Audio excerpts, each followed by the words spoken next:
The latest No Kings protest, October 18th. The protests are really hard for me.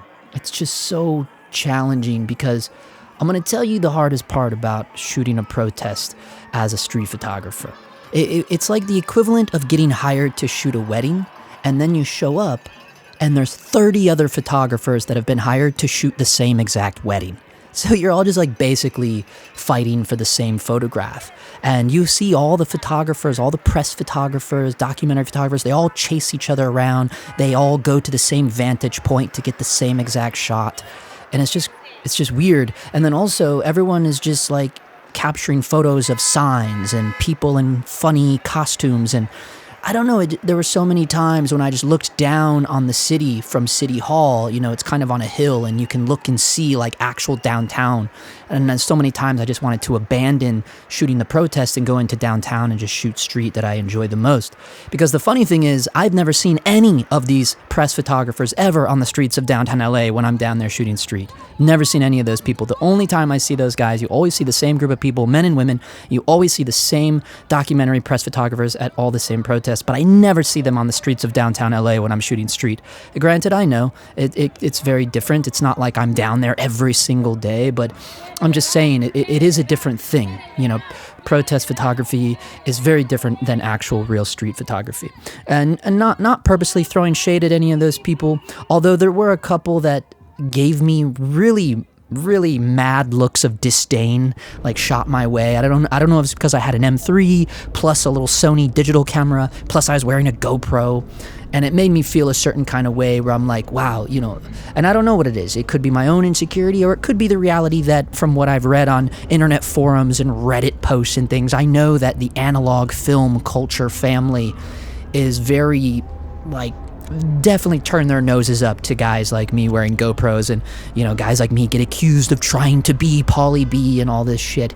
It's like you can't just you know, people don't want to live and let live, you know, especially in like film culture. So many hipsters, you know, and LA hipsters are a certain kind of hipster that doesn't really exist in other places, maybe in Portland, you know. West Coast hipsters are very, very hipstery, you know, and I've always kind of, I've liked being an outsider, you know, but that has nothing to do with anything. But the reality is, you know, shooting these protests are very, it's hard. It's really hard for me.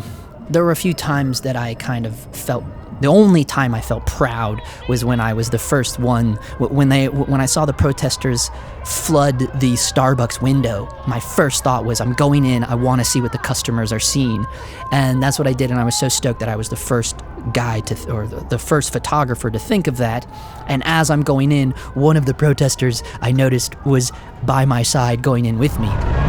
Starbucks workers, we love and respect you! Starbucks workers, we love and respect you! Starbucks customers should be fucking ashamed! We are in the middle of a boycott! They are supporting Palestine! Your money is going towards genocide! You should all be fucking ashamed of yourselves! Starbucks workers are awesome! Genocide! And that was a pretty rad experience. Granted, none of the photos are amazing, but it was just rad to feel that energy. And that's the energy that's the kind of energy I'm looking for in street photography. And every now and then you get that certainly in LA protests, you know, but it was nice to look around in there and know that I was the only photographer in there. And as I was leaving, there were now photographers joining in. There was a lot of times, like for instance, I took this shot of this couple kissing while they're wearing their bandanas over their mouths, and I got the shot, and as I was walking away, I looked back and there's all these guys with press helmets on taking the photo. So those were the two times exclusively where I felt like, yes, I beat them, you know, and that's what it feels like. It feels like you're in a fucking race.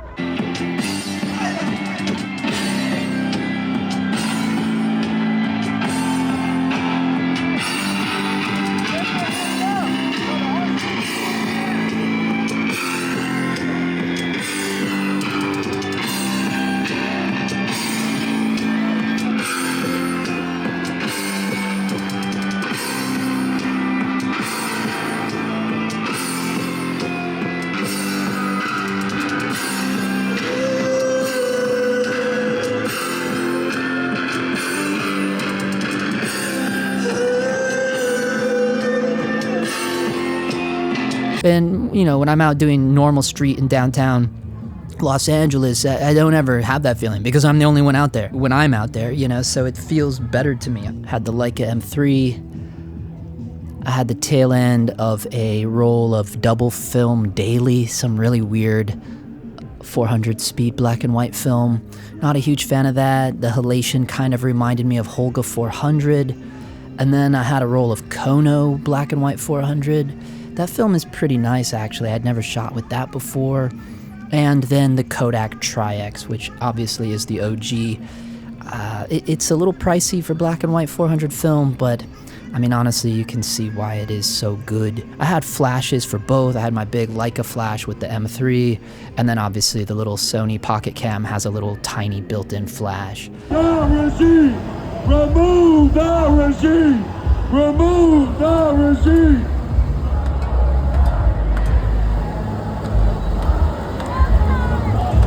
I don't like being on the streets with other photographers. I don't like feeling like it's a goddamn competition or something, you know, like I like being out there by myself. If I see, you know, that's why I feel like maybe I would never fit in New York street photography land, because it's like, dude, I feel like you watch those videos and there's a street photographer on every goddamn street corner, a handful of them, you know, and I'd be like, God damn it, where can you go in the city?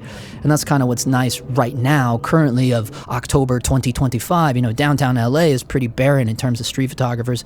I mean, honestly, in terms of street culture in general, which does kind of suck, but that's a different story for another day. Anyways, these are the offerings I have. Not anything too great, but yeah, it is what it is.